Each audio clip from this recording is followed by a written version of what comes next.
안녕하세요. 법률방송 초대석의 전혜원입니다. 자신만의 가치 있는 이야기를 세상에 전해주실 특별한 분을 모시고 시청자 여러분과 함께 의미 있는 시간을 만들어가는 법률방송 초대석. 오늘 이찬희 대한변호사협회장을 모시고 그 두 번째 시간 시작해 보도록 하겠습니다. 오늘은 이찬희 협회장님께서 변호사 시절 맡은 사건을 중심으로 이야기를 들어보도록 할 테니까요. 계속해서 기대해 주시기 바랍니다.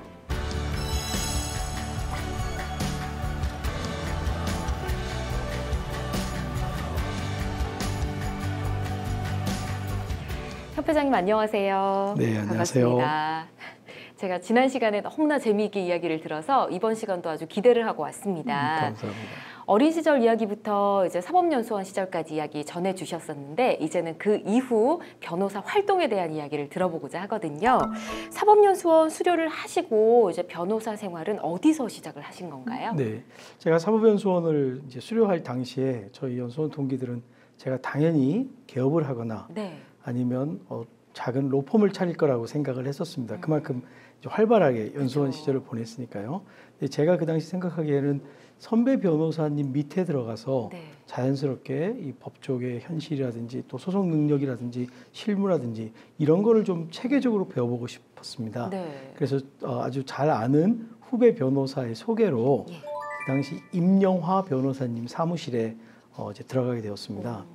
임영화 변호사님과 함께 둘이 이제 사무실을 같이 하면서 예. 사무실 이름을 두라 법률사무소라고 정했는데요. 두라. 네, 두가 백두에서 두, 예. 한라산에서 라 해서 백두에서 한라까지라는 뜻으로 두라 법률사무소라는 이름을 적어가지고 서초동에서 네. 제일 처음에 변호사 생활을 시작하게 되었습니다. 그렇군요. 제가 이제 지금도 항상 행운이라고 생각하는 게 처음 임영하 변호사님을 만났다는 것이 제 변호사 인생에 아주 큰 행운이었다고 생각합니다. 네. 제일 처음에 이제 사무실에 취업을 하러 들어가면서 예. 어떤 분을 만날까 상당히 좀 두려움도 있었거든요. 근데 저는 인복이 좋은 사람은 변호사 선배도 잘 만날 것이다라는 막연한 생각으로 네. 임영하 변호사님을 처음 만나뵈러 갔는데 딱 보시자마자 앞으로 잘해봅시다. 딱 그래서 그날부터 이제 취업이 돼서 변호사 사무실에서 일을 하게 되었습니다. 보자마자 바로 합격하신 거네요. 문 열고 들어가니까 같이 잘해봅시다 그렇게 하시더라고요. 예. 근데 임영하 변호사님께 이제 배운 거는 이제 변호사로서는 법률 지식과 소송 능력 같은 이런 실무뿐만 아니라 네. 어떻게 변호사 생활을 해야지 되는가, 그러니까 올바른 변호사 상에 대해서 이렇게 배울 수 있는 기회가 많았습니다. 네. 다양한 사회 활동도 하시고 또 변호사회 활동도 하시는 임영하 변호사님 보면서 나도 저런 변호사가 나중에 되어야 되겠다라고 생각을 하게 되었습니다. 예. 임영하 변호사님께서 저한테 제가 재작년에 저를 아주 큰 선물 하나 받았는데 저 주변에 초등학교, 중학교, 고등학교, 연수원 이런 많은 관계를 맺었던 분들 그리고 임영하 변호사님처럼 저의 어떤 법조계에서 스승님 같은 분들이 41분이 책을 한 권 만들어서 주셨어요. 내가 만난 이변이라고 해서 책을 한 권 만들어 주셨는데 그 네. 책에 임영하 변호사님께서 저를 과분하게 청출어람 이렇게 표현해 주셨는데 예. 저는 지금도 임영하 변호사님 밑에서 변호사 생활을 시작한 게 정말 행운이라고 생각합니다. 변호사로서 많은 사건을 맡으셨겠지만 아마 첫 사건은 잊을 수가 없을 것 같습니다. 어떤 사건을 맡으셨을까요? 첫 사건을 맡은 사건이 민사와 형사가 연결된 사건이었습니다. 이제 아래층과 위층 간의 층간 소음의 문제인데 위층에서 이제 그 할머니가 사시는 집에서 소음이 들린다고 아래층 청년이 올라가서 항의하는 과정에서 그 할머니를 밀어서 넘어뜨려서 골반뼈가 부러지는 상해를 입혔다라고 기소된 형사 사건에서 상해죄하고 네. 또 그로 인한 손해배상 민사 사건에서의 손해배상 청구 사건이었는데요. 제가 이제 변호사 시작하면서 아는 지인의 소개로 그분이 오셔서 저랑 상담을 하는 과정에서 제가 이 청년이 최소한 할머니를 밀어서 무자비한 폭행을 가할 정도의 그런 사람은 아니다라는 어떤 확신을 갖게 되었습니다. 예. 그래서 이제 그 청년과 상담하는 과정에서 어떻게 이걸 풀어나갈지 정말 초반에는 난감했습니다. 왜냐하면 상해죄 같은 경우는 피해자의 진술이 또 결정적인 증거가 되고 또 할머니라는 또 어떤 동정적인 부분 막 이런 게 있었는데요. 예. 근데 여러 가지 정황이 봤을 때 이건 할머니의 진술의 일관성이 좀 흔들어야 되겠다라는 생각을 했습니다.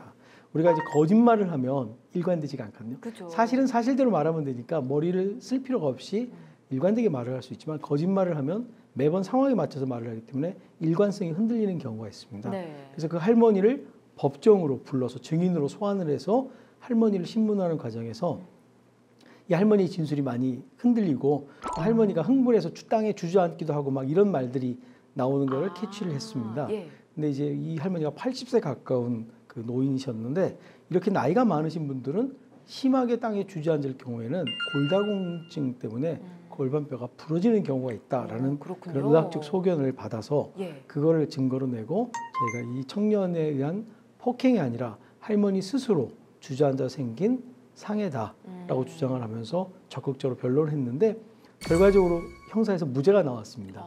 그러다 보니 민사에서는 당연히 손해배상 청구 소송에서 승소 판결을 얻게 되었죠. 형사 민사 이제 같이 첫 사건을 그러니까요. 네, 네. 맡으신 것도 좀 굉장히 부담이셨을 텐데 네. 대단하시네요. 네. 그리고 또 재밌는 그 에피소드가 이제 예. 그 당시 제가 처음 변호사 생활을 할 때니까 또 걱정되고 또 이 청년이 너무 좀 안타까운 면도 있어서 제가 이제 지금은 이제 그렇게 판사실을 자주 찾아갈 수 있는 분위기가 아니지만 예. 그 당시 재판장님한테 면담 신청을 해서 재판장님을 찾아가서 이 청년이 이렇게 해서 억울하다. 네. 정말 이런 사람이 전과자가 돼서 되겠느냐는 걸 막 설명을 드렸어요. 그러니까 그 재판장님께서 아주 근엄하시게 이 변호사가 처음 변호사 생활해서 그런지 모르겠는데 변호사는 의뢰인하고 동일시하면 안 돼. 의뢰인하고 거리를 두고 객관적으로 사건을 바라봐야 돼. 딱 이렇게 말씀을 하시더라고요. 네. 그래서 제가 졌구나. 이 청년한테도 뭐라고 나중에 좀 설명을 해야 될까 막 참담했는데 네. 나중에 결과는 전혀 뜻밖의 무죄가 선고된 거예요. 그러니까요. 그래서 그것도 좀 했는데 나중에 몇 년이 지난 다음에 그 재판장님께서 변호사 개업을 하셔가지고 법정에서 이제 같이 만났는데 제 네. 앞 사건에서 재판을 진행하시는데 막 흥분해가지고 우리 피고인이 막 억울하다는 그 막 증인신문 하시면서 막 흥분하시는 모습을 보면서 네. 역시 변호사가 되면 다 똑같구나. 의뢰인을 위해서 저렇게 뭐 열심히 자기 일처럼 해줄 수밖에 없구나. 최선을 다할 수밖에 네, 없잖아요. 그런 생각을 하면서 약간 좀 씁쓸한 웃음을 저도 웃었습니다. 네. 첫 사건을 이렇게 재밌게 또 얘기를 해주셨는데 기분 좋게 또 승소를 하셔서 듣는 사람도 기분이 참 좋습니다. 지금까지 정말 수많은 사건을 맡으셨잖아요. 네. 그럼 첫 사건 외에 정말 기억에 남는 사건들 있으실 것 같은데요? 네. 제가 저희 고등학교 친구들 중에서 유일하게 변호사를 하니까 예. 정말 많은 그 친구들이나 뭐 관계되는 분들이 지인들이 많은 사건을 보내주셨어요. 그래서 고등학교 동창 7명의 8번 이혼 소송, 한 명이 2명 이혼하는 바람에 8번의 이혼 소송을 할 정도로 사건을 정말 많이 했는데 정말요? 가장 기억나는 민사와 형사 사건을 하나씩 꼽으라면 예. 이제 민사 사건과 관련돼 가지고는 화물차 운전사하고 벤츠 승용차 하고의 충돌 사고에 따른 손해배상 사건이 있었습니다. 네. 그 사건 하나하고 또 하나의 사건은 판교 공연장 붕괴 사건에 따른 형사 사건, 예. 그 업무상 과실치사상죄의 예. 형사 사건이 있는데 이게 제 변호사 생활 중에 가장 기억에 남는 예. 민사와 형사 사건이라고 저는 꼽을 수 있습니다. 일단 두 가지를 꼽아주셨는데 아까 승용차와 화물차 말씀해 주신 네. 어떤 사건일까요? 일단 어느 쪽에 변호를 맡으셨습니까? 저는 화물차 운전자의 예. 그 변호를 맡았는데요. 이 사건은 약간 좀 드라마틱한 그런 요소가 있습니다. 이제 화물차 운전자는 중학교 중퇴학력에 네. 정말 그 우리 사회 어떻게 보면 서민의 대표적인 분으로서 예. 이제 화물차를 운전하면서 정말 그 하루하루 생계를 이어가는 그런 분이셨고요. 그 벤츠 승용차의 주인은 네. 운전을 했던 분은 그 충돌 사고가 생긴 지방 검찰청에 부장 검사를 하다 나온 변호사가 운전하는 그런 벤츠 승용차였어요. 아이고 변호하기 너무 좀 네. 힘드시지 않으셨어요? 근데 이제 제가 그 사건을 맡기 전에 네. 이미 형사 사건에서 본인이 혼자 본인은 억울하니까 내가 잘못이 없는데 교차로에서 서로 충돌 사고가 발생한 건데 예. 내가 정말 억울하고 잘못한 게 없으니까 본인이 혼자 형사 사건을 했었어요. 그 자기 화물차. 그 화물차 운전자 네, 그 운전사가. 할아버지가 연세가 상당히 많으신 분이었는데요. 그분이 이제 혼자 변론을 하다 보니까 예. 상대방은 그 부장검사 출신의 그 지역의 변호사니까 경찰 단계에서 검찰 단계에서 법원 단계에서 당신이 좀 억울한 건 같은데 좀 이 사건은 좀 어렵다 이런 식으로 해서 경찰에서는 검찰 가서 잘 말해봐라. 검찰에서는 법원 가서 잘해봐라. 예. 법원에서는 뭐 현재 어쩔 수 없다라고 해서 그 사고가 발생한 거에 대해서 이제 금고형이라는 징역형과 달리 이제 노동만 하지 않는 예. 노역장 유춤하지 않는 그런 금고형을 선고받았어요. 전가를 예. 받게 된 거죠. 그래서 이 분이 그게 억울하니까 저한테 오신 거예요. 내가 예. 이렇게 사건을 하다 보니까 이렇게 종과자가 되게 되었다. 어떻게 좀 할 수 있느냐. 근데 저한테 왔을 때는 이미 항소 기간이 지났어요. 그러니까 형사 사건을 다시 불복할 수 있는 방법이 없었습니다. 예. 그런데 상대방이 이제 그 화물차 운전자의 보험회사를 상대로 벤츠 승용차의 보험회사가 이 화물차 운전자와 화물차 운전자의 보험회사 상대로 민사상 손해배상 청구 소송을 제기했습니다. 그게 네. 벤츠 승용차가 비싼 게 앞에만 조금 부서졌는데 6천만 원 정도의 손해배상 청구를 그렇게 많이 나왔나요? 네네 뭐 벤츠 승용차 비싸긴 하더라고요. 6천만 원 정도 손해배상 청구 소송을 했는데 예. 이 하루하루 벌어먹고 사는 화물차 운전자가 그걸 감당할 수가 없잖아요. 그래서 반드시 이겨야 되는 예. 그런 사건이었습니다. 근데 제가 이야기를 쭉 듣는 과정에서 이분이 정말 화물차 운전하고 말투가 거칠으셨어요. 거칠으셨는데 상담하다 그 눈빛을 보니까 네. 아주 선한 그리고 최소한 내가 이 사건에 있어서만큼 억울하다라는 그게 그대로 보였습니다. 네. 그래서 제가 한번 현장을 가보자라고 해서 현장의 그 사거리의 교통 체계를 보니까 이분이 하시는 말씀이 맞는 것 같다는 생각이 들었습니다. 그래서 그 사건에 대해서 현장을 그 의정부에 있는 현장인데 그 추운 겨울날 여러 번 가서 예. 현장도 답사해보고 또 법정에서 재판을 하면서 적극적으로 변론했습니다. 그 당시에는 지금은 이제 뭐 PTI에서 프레젠테이션이 자유롭게 하고 있지만 예전에는 그런 게 없어서 예. 커다란 이렇게 전지에다가 자동차 모형을 오려가지고 그걸 예. 붙여가면서 막 재판장한테 설명하면서 이렇게 지금으로 말하면 이제 PT 자료를 갖고 예. 했는데요. 그 당시 그 재판장한테 저희가 가장 크게 요구했던 건 그거였습니다. 현장을 가서 재판장이 한번 봐달라. 직접 가서 네. 한번 봐주십시오라는 거네요. 그러면 이 신호 체계를 직접 보시면 예. 이 사람이 정말 억울한 걸 알 수 있다라고 계속 그 재판장한테 요청을 드렸습니다. 예. 근데 형사 사건에서 확정된 사실은 그러니까 예를 들면 교통사고에서 이 사람에게 잘못이 있다라고 확정된 사실은 민사 사건에서는 특별한 사정이 없으면 그대로 증거가 됩니다. 예. 그러니까 형사 재판에 그대로 증거가 돼서 사실상으로 그대로 판결하면 되는 거거든요. 예. 근데 그 당시 그 재판장께서 그럼 한번 가봅시다. 이렇게 해서 그 현장을 가보신 거예요. 예. 현장을 가보시니까 제가 느꼈던 거랑 똑같이 느낀 거죠. 여기가 뭔가 좀 문제가 있다. 예. 라고 하고 그 당시에 이제 프랭카드를 붙여서 혹시 그 현장을 목격한 사람이 있느냐라고 해서 증인들을 저희가 이제 불러서 증인 신문을 해보니까 신호가 위반한 건 오히려 벤츠 승용차였다라는 사실을 밝히게 되었습니다. 그래서 이 할아버지께서 이제 그 사건에서 예. 손해배상 책임에서 벗어나게 되는 그런 결과였는데요. 그 당시 재판장님이 지금 로고스의 대표 변호사님 김무겸 변호사님이신데 제가 지금도 만나뵈면 그때 정말 그 현장에 가셔가지고 한 사람의 억울한 인생을 구제하셨다. 예. 지금도 감사의 인사를 드리면 뭐 그런 일로 다 그렇게 뭐 감사하십니까라고 말하는데 정말 판사가 현장에 가서 직접 눈으로 보고 억울함을 풀어주는 그런 법조계가 국민들로부터 신뢰를 받는 그런 법조계가 아닐까라고 예. 생각합니다. 제가 이 얘기만 들어도 뿌듯해집니다. 네. 그리고 앞서도 하나 사건을 더 꼽아주셨는데 네, 형사 사건에서 판교 네. 공연장 붕괴, 이거 굉장히 이슈가 됐던 사건이었잖아요. 네, 맞습니다. 그 유명한 이제 포민이라는 걸그룹이 이제 공연장에 나오니까 그 판교 테크노밸리에 있던 주변에 있던 분들이 그 환풍구 위에 좀 더 잘 보겠다고 환풍구에 올라갔다가 환풍구가 무너지면서 무너졌었잖아요. 16명이 죽고 11명이 중상을 입는 그런 사건이었습니다. 네. 근데 그 당시 관여자가 되게 많았죠. 예를 들면 공연을 주최한 언론사, 예. 대형 언론사였고 그 다음에 경기도 산하 국가기관, 네. 그 다음에 뭐 그 구조물을 만든 뭐 유명한 건설회사 여러 피고인이 13명이나 되는 사건이었는데 예. 저한테 제일 처음에 이 사건이 왔을 때는 13명의 피고인 중에서 저희 의뢰인만 구속돼 있었어요.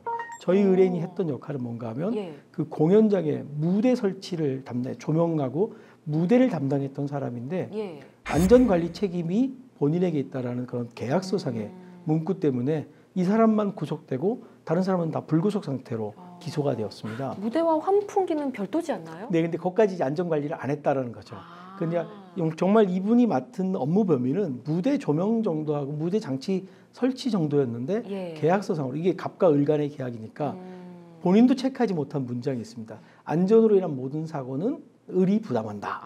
라는 그 안전으로 인한 모든 사고에 거기까지 포함시켜서 정말 뭐 어마어마한 거죠. 16명이 죽고 11명이 중상을 입은 사건이었으니까. 그러니까 이분은 감당할 수가 없는 사건이었는데 본인이 이제 나는 책임이 없다. 그게 계약서는 그렇게 돼 있지만 실제로 내 책임은 아니다. 라는 생각으로 좀 태만하게 변론하다가 법정 구속이 돼버렸어요. 그러니까 구속이 됐어요. 구속이. 예. 그래서 이제 재판이 이제 기소가 돼서 그 상태에서 저한테 왔는데 제가 보기에는 이 사람은 정말 그 계약서의 문구가 중요한 게 아니라 하는 업무가 그 돈 받고 이 모든 사고를 책임지고 하겠다는 상식에 맞지 않거든요. 네. 그래서 보석 신청을 먼저 넣었죠. 보석을 넣으니까 법원에서 보석을 허가해 줬습니다. 네. 그래서 이제 자유로운 상태에서 재판을 진행하게 됐습니다. 그래서 이제 그 사건이 13명이라 되니까 피고인이 13명인데다가 변호사도 한 수십 명, 그다음에 증인도 수십 명. 예. 그러니까 이 재판이 시간이 엄청나게 걸리니까 그렇죠. 그냥 하루 특별기일로 10시부터 끝날 때까지 어떤 날은 12시 가까이도 끝난 적이 있고요. 와. 그래서 저희가 법원과 검찰 구내식당을 한 번씩 이용하면서 이제 법원 구내식당 밥이 입에 맞는다 이런 농담도 하고 매일매일 왔다 갔다 해서 네, 식사를 그러니까 계속 일주일에 하시군요. 2번 정도씩 특별기일로 재판을 하니까 그렇게 먹으니까 법원 구내식당 뭐 밥이 이제 입에 맞기 시작한다. 그다음에 법원보다 검찰 식당이 더 맛있다. 뭐 이런 농담도 변호사들끼리 하고 막 그렇게 기간이 했는데 길어서요. 너무 기간이 기니까 예. 그렇게 재판을 한 6개월 정도를 진행하는데 결과 1심에서 네. 제일 처음에 구속 기소됐던 저희 피고인만 무죄가 나오고 나머지 불구속했던 피고인 중에 절반이 구속되고 절반이 불구속으로 유죄 판결을 받는 네. 그런 결과가 발생했습니다. 그러니까 이분이 정말 억울하다는 거를 예. 계약서의 문구가 아니라 정말 실제 계약의 내용이 어떤 건지를 재판장이 잘 판단해 주신 거죠. 그래서 1심에서 저희만 무죄 선고가 됐는데 2심, 항소심과 대법원까지 가서 결국 무죄가 확정되었습니다. 야, 정말 의뢰인을 포기하지 않는 협회장님의 열정이 대단하신 것 같습니다. 네, 그 사건은 기록이 2만 페이지였습니다. 제 그거 키보다 어떻게 다 더 큰 보셨어요? 기록인데 그거를 정말 맨날 며칠 기록을 한번 보고 예. 또 정리하고 법정에 갈 때마다 저희 사무실 저를 도와주시는 이제 저희 소속 변호사님들과 같이 또 그 당시 이제 그 로스쿨을 수료하고 저희 사무실에서 저한테 실무 지도를 받는 세 분의 수습 변호사님들과 같이 정말 그 기록을 완벽하게 정리하고 분석해서 예.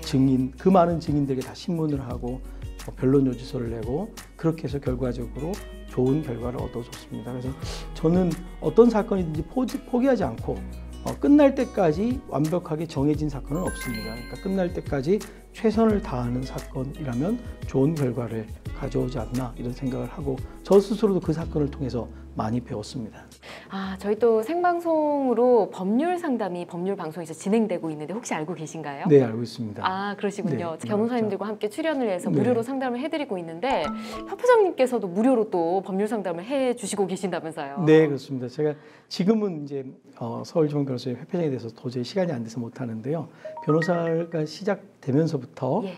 성당에 제가 가톨릭 신자라고 말씀드렸는데 성당에서 무료 법률 상담을 오랫동안 했었습니다. 그래서 많을 때는 2군데의 성당을 하느라고 주말이 거의 없는 경우도 있었는데 그러다 보니까 성당에서 예. 이제 감사패를 한 10년 넘게씩 하고 그러니까 감사패를 이렇게 2번이나 제가 밖에 다른 성당에서 감사패를 2번씩 각각 다른 성당에서요? 받았는데요. 예. 제가 그때마다 제가 아들이 둘 있는데 두 아들을 꼭 같이 데리고 왔습니다. 그래서 제가 무슨 말씀을 그 신자들 앞에서 드렸는가 하면 네. 이렇게 남한테 봉사하는 삶을 사는 거를 두 아들들에게 보여줄 수 있는 것만 해도 감사한 기회인데 상까지 주시니까 더 감사하다라는 말씀을 드렸습니다. 저는 제가 가지고 있는 재능 중에 하나인 이렇게 법률 지식 이거를 우리 사회에 정말 어려운 분들 제가 담당했던 성당 중에는 난곡 성당이라고 아주 어려운 분들이 사시는 동네에 있는 성당도 있거든요. 예. 그런 분들과 함께하면서 나눌 수 있었다라는 점에서 상당히 행복하다라고 생각합니다. 네. 그래서 항상 더 웃는 얼굴이시고 더 긍정적이시고 한 것 같습니다. 자, 그리고 대한변호사협회장이 되시기 전에 서울지방변호사 회장을 하셨습니다. 네. 이것도 DNA를 속일 수 없을 것 네. 그런 생각이 또 드는데 이때 활동에 대해서 이야기를 좀 들어보고 네. 싶은데요.